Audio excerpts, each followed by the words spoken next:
We are introduced to Kyo Soma and Kyoko Honda as they discuss Kyoko's custody issues with her daughter Toru. Kyo Soma, who is just a young boy at the time, is absolutely smitten by Kyoko's charm. She views the world in a very different way and values the little things in life. Throughout her struggles, she shares how her daughter gives her the strength to keep going. Soma is intrigued by her philosophy. Cut to the next scene, a grown Kyo Soma holds his face in his hands, visualizing Toru's pretty face and her enchanting voice calling out his name. As tears stream down his face, his accompanying friend inquires whether Soma is in love with Toru. He gives a defeated reply, saying that he cannot afford to love her. He can never afford to love her. His flashbacks tell the viewers how he came to meet and become associated with Toru, who was then a desolate child just like Soma at one point. There is a hint of guilt in the way Soma reminisces on his past and his friendship with Kyoko, Toru's mother. He had met her when he was just a child, whose master had recently taken him in. Deviant and rebellious, a motherless Soma had angrily insulted Kyoko when they first met when she had inquired why he was dyeing his hair as a child. Soma's rocky relationship with his father had made him lose faith that humans could exhibit kindness. Kyoko's presence and her motherly affection for Soma allowed him to change his negative beliefs that everyone in the world was cruel. Kyoko became a ray of hope in Soma's life. She had introduced him to a photograph of her daughter when he was still a child, which is how Soma recognized Toru when he encountered her years later. But alas, he pretended to be indifferent to her, despite having such a special bond with her mother. There was a very dark reason for that.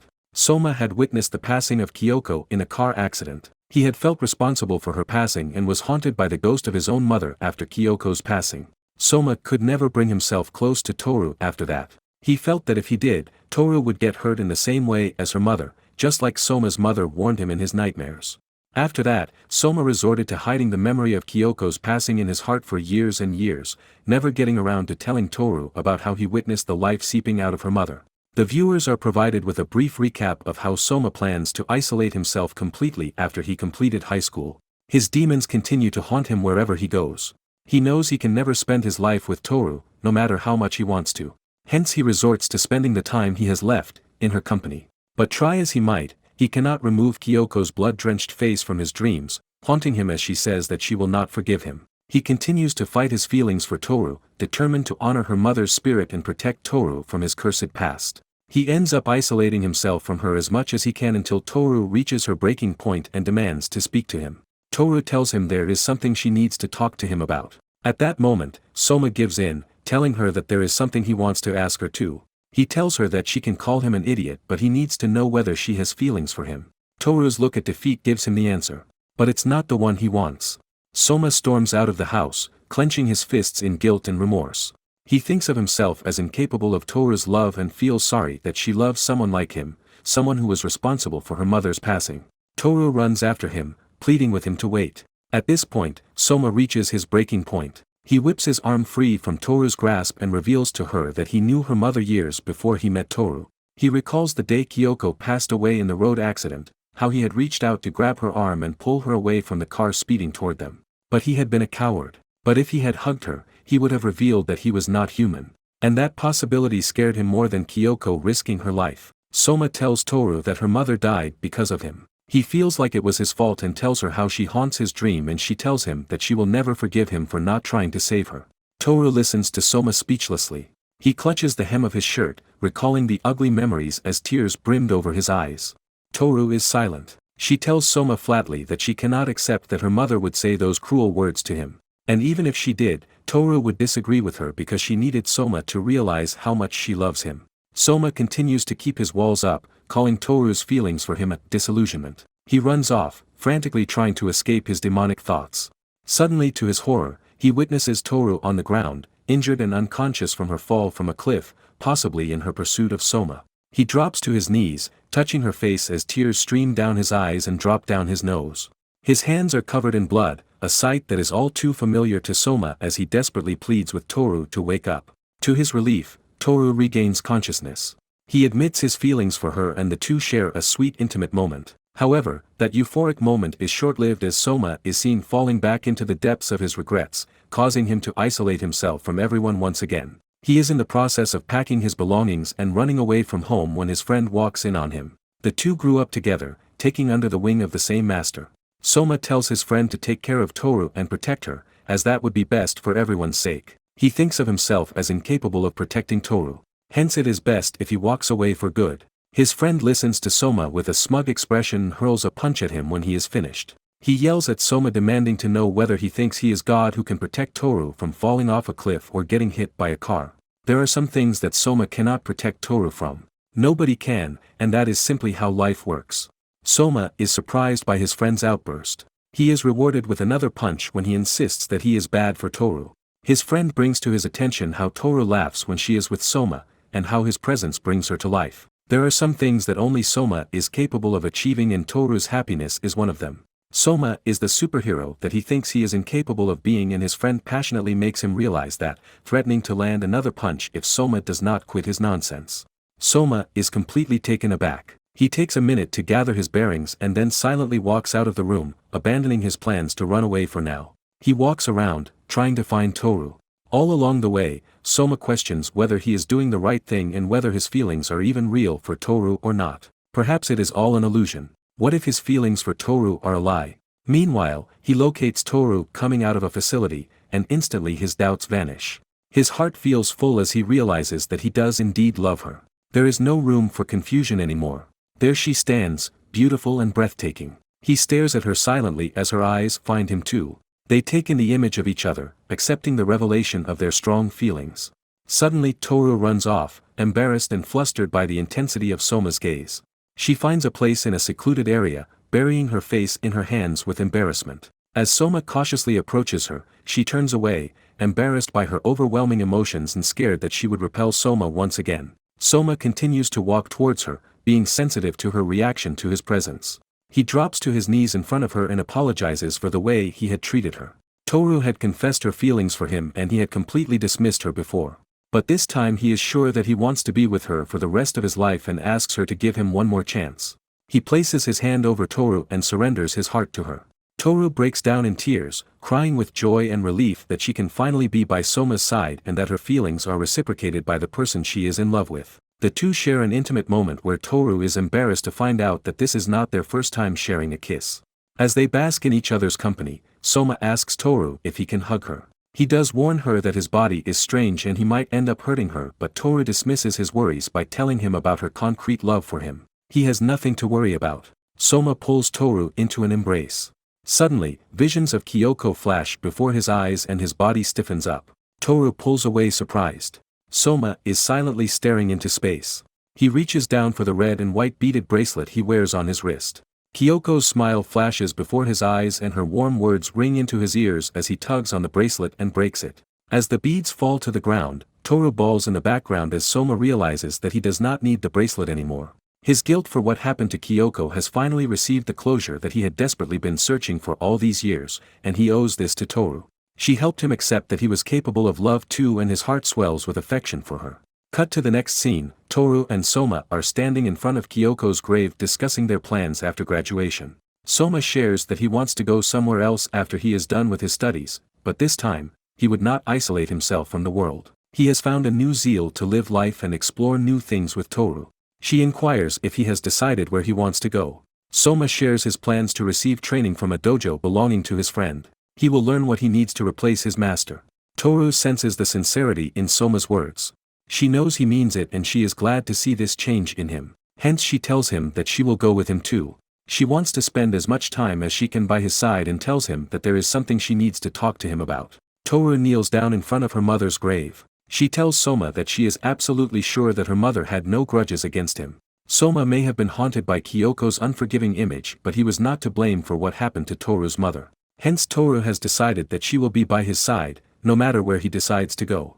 It is true that she will be away from her friends for a very long time, but she does not want to part with Soma or wait for him. Hence she asks Soma to take her with him. Soma gazes at Toru silently as she speaks. Another flashback transports him back in time to when he encountered a worried Kyoko waiting for Toru to get home several years ago. Soma had promised Kyoko that he would find Toru for her. Back in the present, Soma takes Toru's outstretched hands in his and leans his face in her hair. He thanks her for trusting him. He then addresses Kyoko's spirit, acknowledging that he kept her word. Cut to the next scene, the viewers are introduced to Kyoko's background. Soma and Toru have always known Kyoko to be this gem of a person, always smiling, always exuding kindness to all she met. But Kyoko's past is not full of sunshine and rainbows.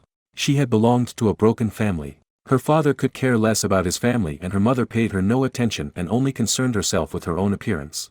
At a young age, she had been kicked out of her house, having been a disappointment to her parents for as long as she could remember. Frustrated and emotionally bruised, Kyoko would resort to self-harm, punching the glass windows in her house in anger and riding her bike at full speed around the town to escape the overwhelming feeling of abandonment. She was no better at school either. Kyoko had a solid reputation for being a troublemaker at her middle school and barely showing up for classes. Her teachers would confront her for her inappropriate behavior but to no avail. Kyoko was angry. All the time. One fateful day, Kyoko had been dragged off to a classroom by her teacher for yet another confrontation where she met a mysterious man. She had scared off her teachers by hurling a chair at them in anger and was trapped in the room till her parents arrived at the school. She dropped into one of the seats, her fists clenched in anger. The man eventually spoke after curiously observing Kyoko, asking her why she was so angry. Kyoko had lost control again. She would yell and scream obscene things at him, expressing her hatred for everyone in the world and wishing they would meet a gruesome end. She kept slamming her fists on the table in anger when suddenly the man responded to her fury with a simple revelation, that at the end of the day, Kyoko was someone who wanted to be loved and accepted by the people around her. He told her that he was the same. His words had gotten through the walls of anger and hurt that surrounded Kyoko's heart. Suddenly, she had tears dripping down her eyes onto her clenched fists as she questioned how she became this way. That was all she wished to know. She felt so utterly lonely and sad. Hearing her words, the man grabbed her hand and walked her out of the room. He introduced himself to her as Katsuya Honda, who was initially introduced to the viewers as Toru's father. He was a new teacher at Kyoko's school. The two had gone out for a bowl of ramen when Kyoko questioned whether their friendship was appropriate. He had assured her not to worry as he was still merely a teacher in training. That day, Kyoko remembered how good the bowl of ramen looked as she realized her internal loneliness. Their relationship flourished as a result. Honda shared a little bit about his background with her as they sat together on the staircase back at the school. Kyoko was intrigued by Honda's personality. He noticed the little things about her and complimented her with the kind of sincerity that was very foreign to Kyoko. She realized that she was attracted to him but still was cautious about keeping her guard up, contemplating whether he was just messing around with her or not. They would meet up during Kyoko's recess and chat regularly. Kyoko soon found herself thinking about Honda a lot more with every passing day. She would wonder what he was up to during the day and at night. At school, she would look forward to recess so she could see Honda and talk to him. One day he told her that his teaching internship would be ending soon and he would have to leave the school. Kyoko inquired whether he would work as a teacher after that. Honda had smiled and said no. He told her he was simply fulfilling his father's wish for him to intern as a teacher. Honda's rocky past, with the passing of his mother and his difficult relationship with his father, helped Kyoko relate to him more and more. Deep down, behind the attractive smile and the charisma, Honda was a lonely man. He would not have said those things to her when they first met if he wasn't lonely like her. Kyoko realized that as he spoke of mending his relationship with his father. As his internship drew to a close, Kyoko would find herself outside his classroom, contemplating whether she should go in or not. She had decided against it, realizing that she did not dare to try to fit in an environment where she could never belong. She resorted to saying goodbye to Honda after school as he was getting in his car. But he was not ready to bid farewell to her just yet. He invited her to come with him and he would take her wherever she wanted to go. Kyoko decided on the beach. As the waves lapped over her feet, she expressed her gratitude to Honda for not dismissing her like everyone else. His company gave Kyoko a newfound zeal to study and work hard and she vowed to do just that. However, deep down she was battling her sadness to accept the fact that she may not see him again. She wondered whether it was right to confess her feelings for him at that moment. Kyoko leaned into Honda, resting her head on his chest as she thanked him for helping her view life through a different lens. Honda scoffed at her words, marveling how everything she said sounded like a farewell. He took her face in his hands and told her there was no reason they couldn't meet again. Hence, their relationship continued. Later on, Honda secured a job at a pharmaceutical company, and he and Kyoko continued to meet for her tutoring sessions for school. But Kyoko's dark past would always find a way to catch up with her. Eventually, she wound up getting in trouble with the members of her cult, who mocked her for trying to live an ordinary life. Her injuries landed her in the hospital where she contemplated what a waste it had been to study and spend time with Honda. She was unable to pass her high school acceptance test and ended up getting kicked out of her parents' house. However, little did she know that Honda would come to her rescue in the most astonishing way possible. He showed up at her doorstep and asked for her hand in marriage. A flustered Kyoko watched as he picked up the bag containing her belongings and walked out, with Kyoko following speechlessly. She tried to get him to change his mind, saying that she did not want to be a burden on him or anyone anymore. But Honda cut her off, confessing that he had fallen in love with her the first day they met when Kyoko had broken down into tears, crushed by her loneliness. He wanted to spend the rest of his life with her and asked her to choose him. Kyoko agreed with her heart full and the two got married. Kyoko and Honda were the ideal couple who was madly in love. They would take care of each other's needs and look forward to building a life together. One fateful day, Kyoko found out that she was pregnant. Honda found her on her knees, gripped with fear over the possibility of failing as a parent as her parents had failed her. He comforted her, promising that they would not repeat the mistakes their elders had made and would raise their child with the love and care they never got. At that moment, Kyoko realized that she was no longer alone. Honda was by her side and his presence helped her let go of her demons. Slowly and gradually, time slipped away and Toru was born. It always warmed Kyoko's heart when she would see the love and affection Honda showed for his daughter. In a conversation with his father, Kyoko learned that Honda had never shown that kind of love to anyone before Kyoko came into his life. He was always welcoming to his daughter and gentle with his family. Toru grew up in bliss, having two parents who loved not only her but each other with the utmost sincerity. Alas, it was all short-lived when Kyoko found out that she had lost her husband to a cold that had worsened overnight during his business trip. Honda's passing pulled Kyoko into a bottomless abyss of sadness. She fell into a severe depression, neglecting her health as well as her daughter's. Kyoko's short-lived belief that life could be beautiful for her was shattered once more as she realized that she was all alone in this world again. The world did not need anyone to keep going. It was humans who needed other humans to survive and find meaning and purpose in their lives. Honda had been Kyoko's person. With him no more in the world, Kyoko's will to survive kept ebbing away as her daughter watched on. One day Kyoko reached the brink of depression. As if possessed by a spirit, she walked out of the house, muttering about her desire to meet Honda. An astonished Toru watched on, running after her mother who closed the door behind her. Kyoko walked to the cliff overlooking the sea that surrounded the town. Her sadness was such that her mind had started to play tricks on her and she thought she saw Honda way out in the depths of the sea. She leaned forward, overcome by her desire to be close to Honda when suddenly a cry from a child made her snap back to her senses. She turned around to see a little girl grabbing the hand of her mother and eagerly leading the way past Kyoko. The sight made Kyoko recall Toru with an alarming realization. She had been so dazed in her own sadness that she had completely forgotten about her daughter. As she rushed home, Kyoko wondered whether Toru had eaten anything since Kyoko had fallen into depression. As she reached home, she slammed the door open, to find Toru sitting on the floor dozing off as she waited for Kyoko to come back home. Kyoko fell to her knees and pulled Toru in her arms, surrendering to her love for her daughter and vowing to put her first above all else. Her love for her daughter and later on for Soma was such that when Kyoko passed away in a road accident years later, all she could think of was for Soma to keep her daughter happy. She had never once held any unforgivable grudge against Soma for not being able to save her life that day. Toru had been right all along. Cut to the next scene, we see Soma and Toru planning to spend their first summer together after having been apart for a short while. The two are the very image that Kyoko would have wanted. Perhaps she had known all along that Soma would be capable enough to take care of her daughter when she first met him as an angry little boy all those years ago.